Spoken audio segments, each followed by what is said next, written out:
지난 33년간은 누가 시키지 않았어도 항상 회사가 먼저인 삶을 살아왔습니다. 정년까지 일하게 해주셔서 감사합니다. 회사 문을 나서는 순간 문득 젊었던 자신의 모습이 보이는 것 같죠. 감상에 빠질 시간은 잠시, 아직은 일할 때라는 생각에 이 일 저 일 알아보지만 쉽지 않습니다. 단지 드라마 속 상황만은 아닙니다. 평균 수명이 길어지면서 이 땅의 수많은 퇴직자들이 오늘도 겪고 있는 현실이죠. 노후를 대비해가지고 이렇게 한 사람은 별로 그렇게 많다고 생각은 저는 안 하고 있거든요. 저도 마찬가지예요. 문제는 정년까지 무사히 일하더라도 현재는 국민연금을 받으려면 4, 5년을 기다려야 하는데요. 올해 정년인 1965년생들은 만 64세부터 국민연금을 받을 수 있고요. 특히 69년생부터는 수령 시기가 만 65세로 미뤄져 소득 공백 기간이 5년으로 늘어납니다. 지금 가장 돈이 많이 들 때죠. 저는 저대로 노후 준비를 해야 되고 자녀는 자녀대로 사회에서 적응하고 결혼하고. 정년 연장에 대해 여당은 세 가지 안을 놓고 고심하고 있습니다.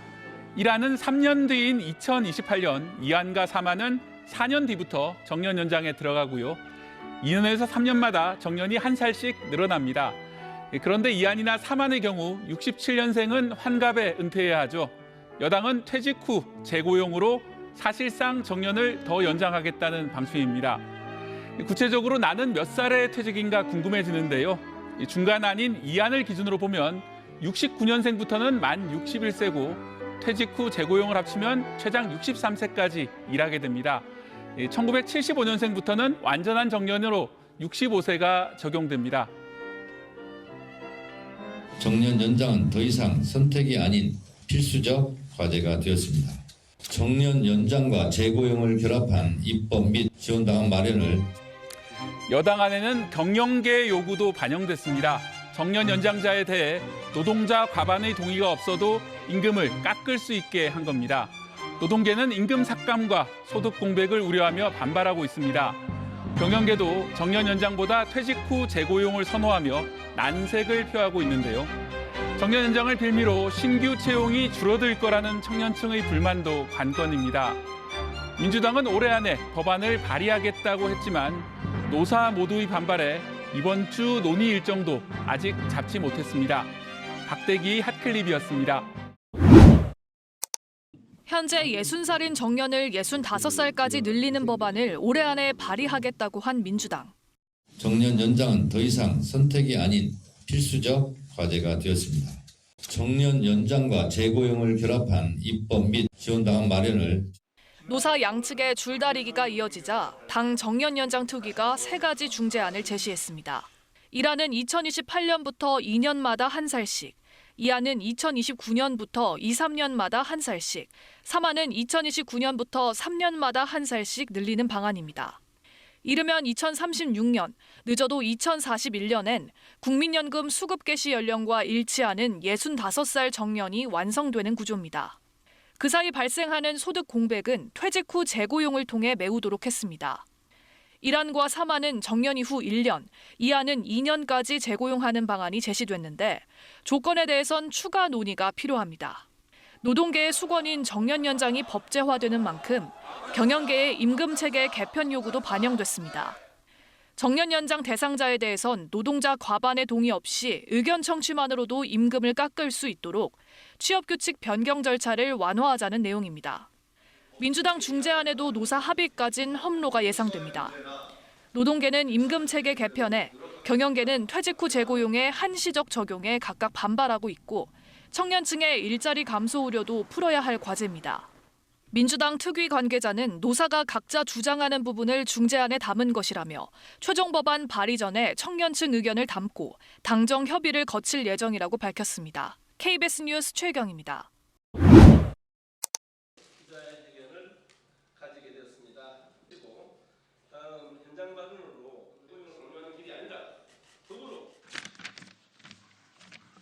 한국노총위원장 김동명입니다. 더불어민주당은 대선에서 국민연금 수급 개시 연령 상향과 연계한 단계적 법적 정년 연장을 2025년 내에 추진하겠다고 명확히 약속했습니다. 이재명 대통령의 국정과제이기도 합니다. 나아가 한국노총과 정책협약을 체결한 이재명 정부에 흔들려서는 안 되는 노동자들에 대한 약속입니다. 더불어민주당이 65세 정년 연장 연내 입법을 목표로 사회적 논의를 시작한 지도 7개월이 지났습니다. 이제 2025년이 2달도 남지 않았습니다. 더불어민주당은 지금까지도 사회적 논의를 지켜보겠다는 원론적 입장만 반복하고 있습니다. 법정 정년 연장 관련 범정부 지원 체계를 구축하겠다는 정부는 어떠한 대책도 없이 불구경하듯 뒷짐만 지고 있습니다. 사실상 정부 여당의 책임 회피입니다. 이미 노사의 입장은 충분히 확인되었고 사회적 논의도 상당 기간 진행되었습니다. 더구나 최근 언론을 통해 민주당의 대선 공약 및 국정과제에 정면으로 배치되는 정년 연장 방안이 보도되기도 했습니다. 오보라는 민주당의 해명에도 한국노총은 이에 대해 깊은 유감과 우려를 표명하지 않을 수 없습니다. 정년 연장은 대한민국의 미래를 좌우할 핵심 과제입니다. 최고령 사회에서 정년 연장 없이는 노년층의 빈곤 문제, 소득 공백의 악순환을 끊기 어렵고 지금 대비하지 않으면 돌이킬 수 없는 사회적 비용을 치러야 합니다. 이제 여당인 더불어민주당이 구체적인 입법안을 제시해야 할 때입니다. 22대 국회에는 이미 대선 공약과 국정과제의 내용을 반영한 정년 연장 법안이 10개나 계류되어 있습니다. 이해관계가 첨예한 사안일수록 정치권이 중재자이자 해결사로 적극 나서야 합니다. 더불어민주당은 대선에서 국민들에게 약속한 바를 이행해야 합니다. 더 이상 미루지 말고 책임 있는 정당으로서 구체적인 입법안을 제출하고 연내에 입법을 반드시 완수해야 합니다. 노동자들과 국민은 지켜지지 않는 공약이 아니라 실행되는 정책을 원하고 있습니다. 한국노총은 법적 정년 연장의 연내 입법을 강력히 촉구하며 대국회 투쟁 활동을 강력히 전개해 나가겠습니다. 감사합니다. 네, 민주노총 위원장 연경수입니다. 민주노총은 그간 정년 연장을 공식적으로 요구하지 않아 왔습니다. 노동자들이 더 길게 일하겠다고 하는 것은 썩 유쾌한 일이 아니기 때문입니다. 그러나 초고령 사회로 진입하고 있는 지금, 그래서 경제활동 인구가 부족해지고 또 노후 빈곤 문제가 어느 때보다 심각해지고 있는 지금 더 일하지 않고서는 생존할 수 없다라고 하는 절박한 마음으로 정년 연장을 요구하게 되었습니다. 민주당 이재명 정부에서 공약했던 내용을 시급히 지켜야 합니다. 지금 현장에서는 베이비 부모 세대의 마지막 세대들이 은퇴하고 있는 시점입니다. 이들은 은퇴와 동시에 빈곤한 노후를 걱정할 수밖에 없는 두려움에 휩싸여져 있습니다. 이들에게 올바른 미래를 설계할 수 있도록 만들어주는 역할이 시급합니다. 혹자들은 정년 연장이 대기업이나 공공기관 같은 괜찮은 일자리에 국한된 문제가 아니냐라고 반문하기도 합니다. 사실 우리 사회에서 노동시간의 문제나 괜찮은 정책들은 대기업과 공공기관이 선도적으로 진행해왔고 그것이 일반화되어 왔던 과정이 있습니다. 청년의 일자리 문제를 제기하기도 합니다. 청년의 일자리가 부족한 것은 대기업이나 공공기관 같은 괜찮은 일자리에서 신규 채용을 하지 않기 때문입니다. 정년과 연결하는 것은 자본이 신규 채용을 하지 않고 해외 공장이나 투자를 축소하면서 일자리를 줄이고 있는 것을 은폐하는 것에 불과하다고 생각합니다. 민주노총은 연내 정년 연장 입법이 반드시 진행되도록 노력하겠습니다. 함께 많은 관심 부탁드립니다. 고맙습니다. 두 번째 키워드 확인하겠습니다. 호봉제 폐지하면 정년 연장입니다.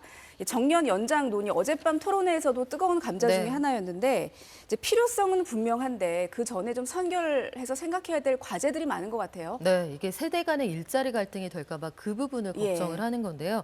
혹시 노후에 100억짜리 건물 한 채 가지고 있는 것보다 월 300만 원짜리 일자리가 낫다 이런 얘기 들어보신 적 있나요? 그렇죠. 이게 건물 가지고 있으면 무척 좋죠. 든든하고 좋은데 임대 수입이 생기기는 합니다만 일단 관리, 유지, 보수 비용이 상당히 들어가고요.